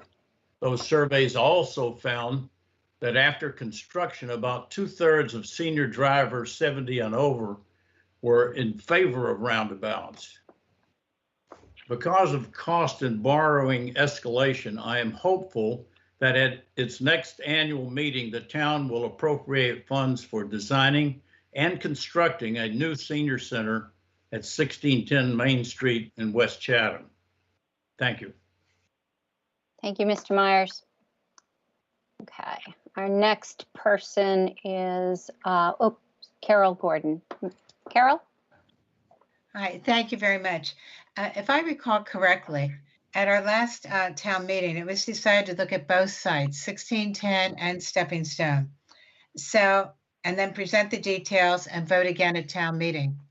So I'm thinking that if 1610 is going out to bid, so should Stepping Stone, so that we have both bids when we come to town meeting and we'll be able to vote and have all the details. Am I remembering correctly from town meeting that both sites were going to be considered? Well, we had a feasibility study done on 1610 Main Street. Stepping Stones Road. And I think some of the considerations we have tonight, Carol, is to see if we want to fund more of a feasibility study or not. But I'm not sure. Jill, can you help me out with where we were on where we ended up? Because the 1610, I mean, the stepping stones is a citizen's petition, and we as a committee, the Board of Selectmen voted in favor of pursuing 1610 Main Street. We did not vote to recommend Stepping Stones Road, but just a little clarification, Jill, please. Sure. So in the feasibility study with the working group, there was a design which is more of a visualization with some detail that was presented to the board. And I think that was back in March, maybe your March 19th or 23rd meeting right before the pandemic. So the board has not voted to pursue stepping stones, but in the delay of the citizen petitions that were scheduled for the annual town meeting, the board had committed to placing the article by the petitioner on the next town meeting, which was in June, and that was the petitioners decided not to move forward at that time. So I believe from a staff perspective, the direction that we have is to move forward with move forward with 1610. And I believe tonight, if you feel that there's additional work that needs to be done on the feasibility for stepping stones, that's the direction that we would be seeking. And then the amount of available funds is also listed in the staff report. And then I know Rick's here. He was, the lead on the working group. If there's anything that I missed. Madam Chair, this is Dean. Yes, go ahead, Dean. I just wanted to add some further clarification to the question. The board voted, the Board of Selectmen voted when the Stepping Stones report was presented to the board by the working group, or by you, on behalf of the work done by the working group. The board voted 0 to 5 not to recommend that article to town meeting. The article was going to go to town meeting, and then it was pulled because of the pandemic, and we agreed to put the exact same article on for the next annual town meeting. The board fulfilled its responsibility in authorizing and voting for the funding of $75,000 for the working group to examine Stepping Stones Road. That's all we did. We did that pursuant to the special town meeting that was called by petition article in March, because that town meeting requested that we do it. We didn't have to do it legally, but we did it. And I would point out that the number of people who supported that feasibility study appropriation in March at the special town meeting was more than 100 fewer people that voted to support the feasibility work on 1610 Main Street that was voted at the January town meeting that was called by the Board of Selectmen. So that's the history. Thank you. Thank you, Jean. Carol, any further questions or comments? Maybe I'm still a little confused. So when we have our next town meeting, the only site we'll be able to vote on is 1610 because we won't have specifics on Stepping Stone. Is that correct? The petition article to place a COA at Stepping Stones Road has been deferred from last year and is scheduled to this annual town meeting. We haven't even decided whether we're going to place 1610 on the annual town meeting. That's part of our discussion tonight. But Stepping Stones is a citizen's petition, so it has to move forward as it is. Right. Okay. And so we'll be having further discussions on all this. So on Stepping. Okay. So, okay. Just one last question. Sorry, but sure, okay. No worries. Does that mean we'll have bids on Stepping Stone as well as bids on 1610 at the town meeting to compare? No. No. No, it's not likely. No. Okay, so we'll have 1610 and we'll have all the statistics on that, but we won't have anything on Stepping Stone except the location. Is that correct? And we haven't even decided, Carol, whether that 1610 will move forward to annual town meeting at this time. We haven't gotten there yet. Okay. Okay. Thank you very much. Okay. Thank you. All right, Mr. Lane. Several months ago, I signed a petition to it. Well, first of all, thank you, madam, for letting me speak. Several months ago, I signed a petition to explore an alternative site on middle school land for Chatham's new senior center. The site on Stepping Stones Road appeared to be an excellent alternative and deserved a careful look. As a result of a feasibility study, Chatham residents now have more information. The study showed that building a 2-story senior center, the identical design proposed for 1610 Main Street in West Chatham, on school property will cost about $250,000 more than building on 1610 Main Street. Additionally, there are issues that no longer make the Stepping Stone site feasible.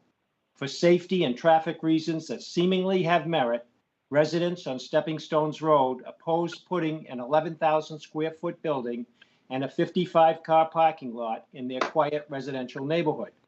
The town can't legally force the school committee to change their decision to hold on to the school land for educational purposes, especially when a viable site is available in West Chatham.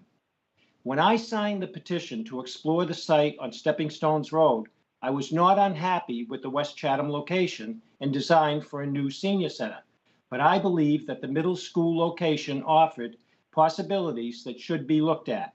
This has been done and the facts are in. So with Stepping Stones Road, Middle Road, and a number of other sites that have been considered, I think that it is fair to say the town has done its due diligence in its consideration of locations for a new senior center.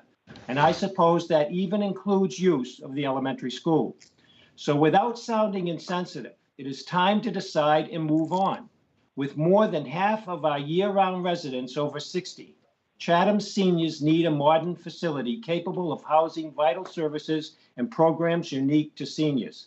And I am fearful that if we do not make it happen on 1610 Main Street now, this critical project that has been talked about for over a decade will continue to be talked about and could cost significantly more, not to mention may never happen.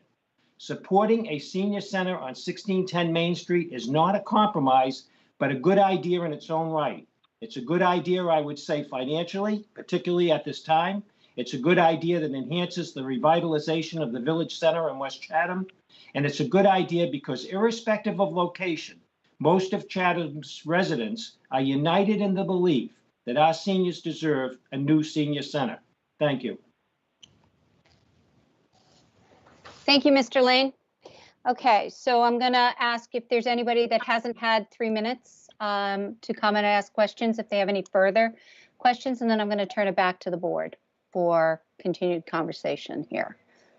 Okay, seeing none. All right, so. Madam Chair, I was in the working group, and so I would like to comment on something, if that's okay. We've had the 3 minutes. You've had well over 3 minutes, Elaine. So we're going to move forward with the discussion. Oh, I was in the working group and information, but okay. Mr. Levitt wants to speak. I hear his voice, but I don't see his hand. Mr. Levitt? Go ahead. Thank you, Shireen. Everything I wanted to say here has been said, so I'm not going to repeat it. I would like to just comment on 2 or 3 features. Rick Pomeroy and Joel mentioned the need in the new design for outside space at a senior center. The 1610 site is about 2 acres of town outdoor space right next door and has access to 10 acres of walking trails on town land.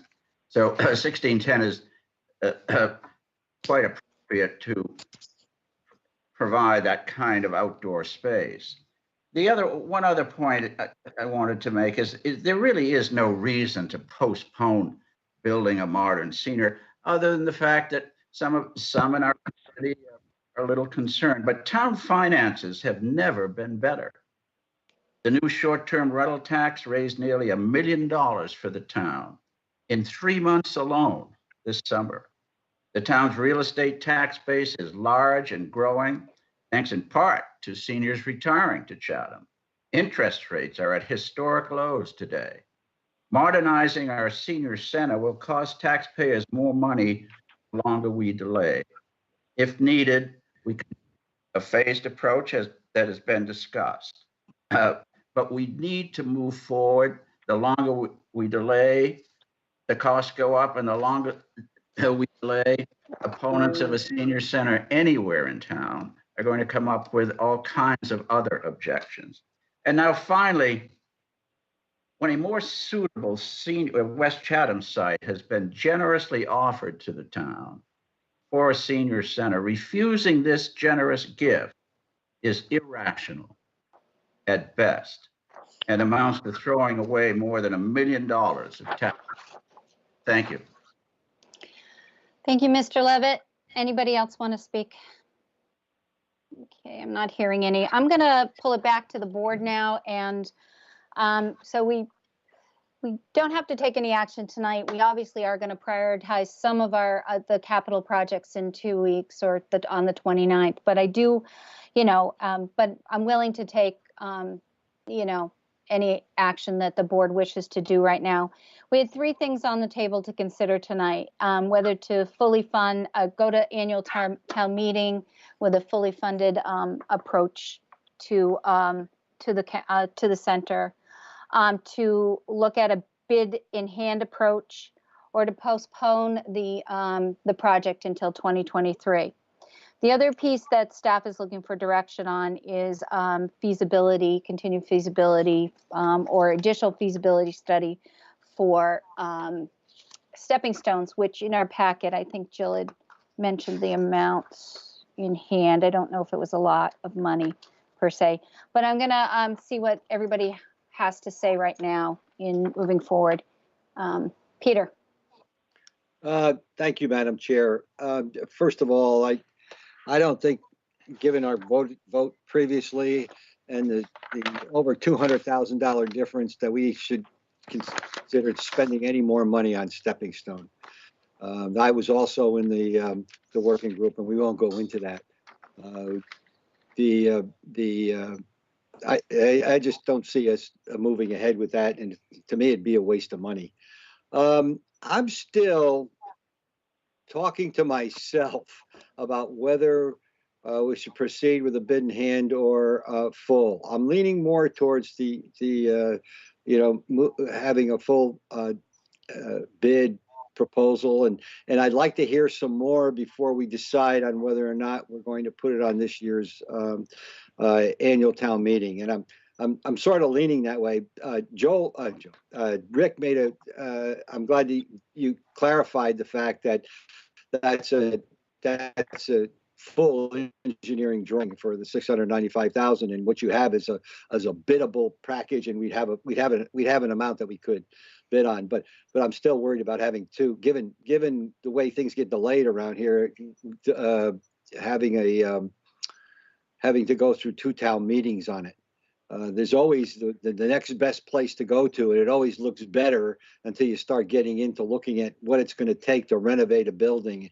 And I have no clue. I mean, the elementary school is a large building, but I don't know how old it is, how much it's going to renovate. I know what it's like renovating, personal properties and whatever, and it always is a lot more expensive than you expect. And when you break open a wall, you find out all kinds of interesting little things.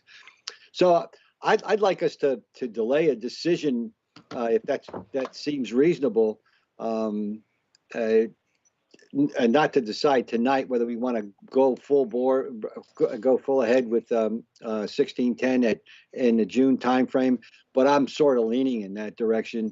But I'd like to know maybe see some numbers on the impact and when it would affect our citizens, and how the impact would be on the tax rate, and be very clear about it. I think that I'm nervous about delaying, only because we've done it I don't know how many times. So let me say that obviously I'm leaning in the direction to move ahead with it. In simple terms, people will say, well, why you want to build a hole and we're going to be hurt? The point is, I want to make sure they're not going to be hurt. Those are my comments. Thank you. Okay. So Corey, your hand is up. Yes, Madam Chair. I'll make my comments pretty straightforward and simple. I don't think we have to make any decision tonight. I think we need to mechanically, the next discussion is the prioritization of our capital projects. That is a discussion that is right around the corner. I think it's more prudent to have that discussion to understand what other blocks we have in our planning, and we have that discussion. Obviously, the Council of Aging project, it fits into that discussion, but from a mechanical point of view, that needs to happen before we make any decision here. That's just my 2 cents. Okay. All right. Thank you. Any other thought, Jeffrey? Yeah, thank you, Madam Chair. I would agree. This is interesting. This is a very good conversation to set the context for a larger discussion on prioritizing our capital projects. I definitely want to keep this project alive and moving forward. So at this point, I'm not ready to vote the full Monty for May or June, nor am I ready to go with a phased approach. I know where I kind of lean, but I have to place my desire in the larger context of what we want to accomplish and how we're going to accomplish what our goals for affordable and attainable housing and where the elementary school does land. I know how I feel about it, but we have a lot of work to do there. So we have some work to do before I'm ready to go the full Monty in May or June and/or a phased approach. I'm interested to know, the number now, I guess, from tonight's discussion, and please correct me, Rick and Joel, if I'm wrong, but it's 8.9 if we were to build it, with an 8% escalator from the numbers we had last May. And you're saying that, if we get $600,000 bid documents, we would rebid that and go to market with those documents if we were to get a vote at town meeting, if that was the phased approach we took, and we get an actual number then. Is that correct? I want to know if that's correct. So it's 8.9 now because we had numbers back in May that we've added an 8.75 escalation to, and notwithstanding any other changes to HVAC or programmatic changes or anything. And then it would cost us 600 grand or thereabouts to go to design documents that we would then bid. Is that correct? Is my understanding correct or not? Rick? I'll try to break it down. We calculated escalation at 8.75%, and Right. that is a year and 2/3 of time from the point when we looked at these numbers last May to the point where you would be voting to approve it this coming May, and then bringing that to the bid point, because you'd be voting it in May, and then you'd be designing and bidding for a year. And so we're pushing it out. So from the time that we would be receiving our bids would be almost 2 years from May to May, from the point that you agree in May. So we've estimated 8.75% escalation, and that's where you're getting the 8.9 figure. Yeah. If you take away the engineering cost, permitting cost, all of the due diligence costs that we had estimated at the 600,000, you would, if you went bid in hand, you would make that investment up front, and then you would receive your bids. So the number would never be greater than the 8.9. Yeah. And granted, these are just we have contingencies built into here. We have design contingencies, all sorts of things. So the bid in hand approach gives you a more accurate figure at the time. To be honest with you, I'm probably confusing things. I'm gagging on 8.75. I'm gagging on that number. That seems outrageous to me, to be honest with you. I mean, just my gut. If you have a 5% escalator, you talk about a 5% escalator elsewhere, and you're talking almost 9%. It doesn't add up to me. It doesn't add up. So anyway, I need more information there. I want more information there before I'm ready to lay down my cards, if you will. But everybody knows in this town and on this board how much I favor a new council on aging and how much I like 1610 and how I want to get it done. So that's where I stand. I also, if we're going to recommend anything, we need to have a financing plan that goes along with construction plans and design plan. We need a financing plan, and that goes for our projects and affordable and attainable housing that we might suggest. And we're going to have perhaps a major investment in the schools, et cetera. So we've got a lot of work to do. So before I land one way or the other here, you know, I need more information, and we need to do more work. And we're challenging ourselves as a board, which we've rarely done in the past, to prioritize capital projects, you guys. Let me tell you, and this is good work. So I think we're doing our due diligence, and we're being pretty circumspect with respect to townsfolk's monies, our monies. But again, Rick, I'm awestruck at 9%. I mean, I'm awestruck. It seems extremely high. So I think you got a lot of contingency built in there, et cetera. You know, that's my opinion. If I may. Yeah, please. Someone could very easily tell you that there is no escalation. We've recognized a drop in the account and construction costs. The problem that we have as responsible estimators and managers and architects is that we need to be extremely conservative, and we provide you with the information based upon what we have at the time. And to underestimate what the escalation may be could put you in the opposite situation, where you receive bids and they're over budget, and then you can't go forward. Yeah. So we're always trying to be as conservative as possible. We'd love to see those numbers come down, but in the best interest of making sure that your project gets built, the values are conservative at this time. So Rick, again, for my pea brain here tonight, the best way to nail that down is to go to design documents and get them out to bid. That's correct. Best way to get an accurate cost picture of a COA at 1610 is to do those design documents and put them out to bid. That's correct. Okay, thank you. Thanks, Jeff. Dean, your hand's up. You have questions? I'm still calling in I'm still on the phone here, but I can see a. Great. So I have a question for Rick and Joel, and then I have some comments. The question is bid in hand versus design and construction. What is the proportion that of projects that you've seen in recent years for public buildings that have gone the bid in hand approach versus the full construction? I'm trying to get a sense of what predominates in practice. Joel, how many have you done bid in hand? In 30 years, we've done one project bid in hand. I do see other communities asking for them, but it puts a lot of work on the general contractor's plate when the project isn't necessarily funded. So there's also the expectation that you may not get as good a response to your bidding as you would for a project that's funded.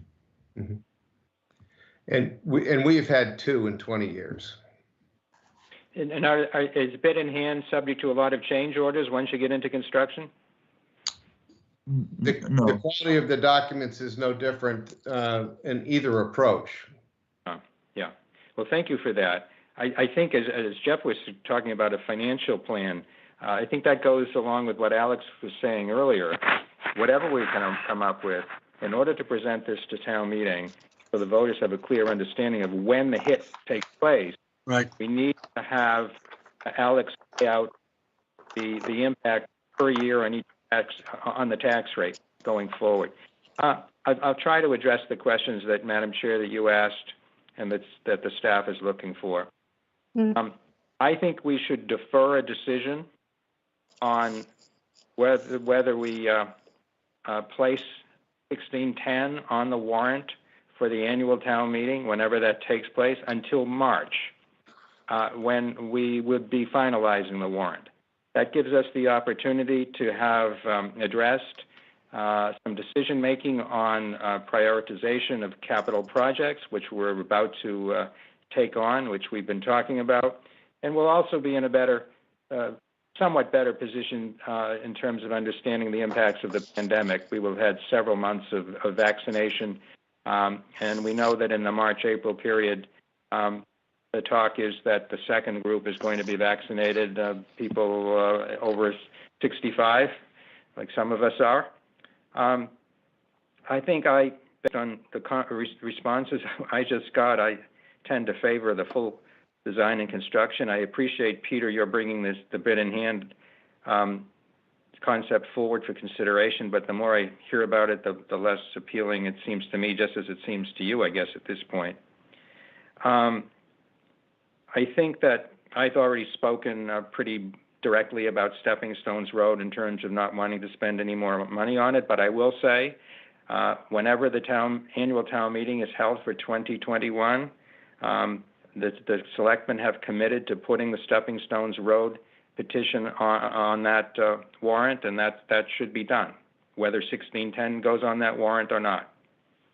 And the final point I would make is I think if you really have opposition or concerns, deep concerns about whether even to build the senior center project, it's easy to look for various alternatives to defeat it. And the latest one now is the elementary school.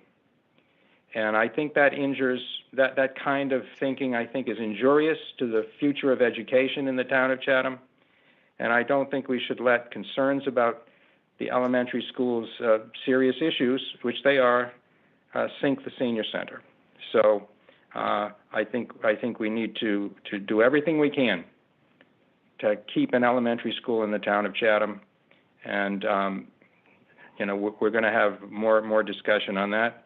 I fully support senior center, as I said earlier, and I fully support having it at 1610 Main Street. I do appreciate everybody's comments tonight, regardless of the positions that people have voiced. I think they're thoughtful and welcome. Thank you, Madam Chair. Thank you, Dean. So I'm getting the impression that we want to continue the conversation forward. We don't want to take any action tonight.